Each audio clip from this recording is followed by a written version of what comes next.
Good morning friends. Kitchen garden வைக்கிறது ரொம்ப யூஸ்ஃபுல்லுங்க. இன்றைக்கி வீட்டில் தக்காளி காலி ஆகிடுச்சு. சரி, இந்த காய் எடுத்துக்கலாம்.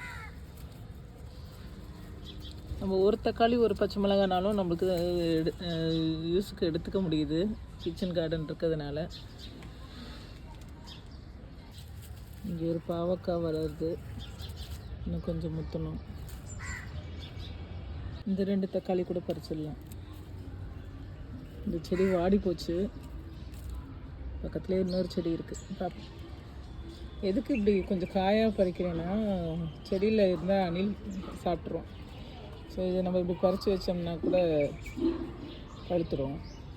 இந்த இதெல்லாம் சின்ன காயாக தான் இருக்குது. அந்த உரம் அவ்வளோ கொடுக்கல, இவ்வளோ தான் வரும். சாம்பாருக்கு இந்த கீரை எடுத்துப்போம்.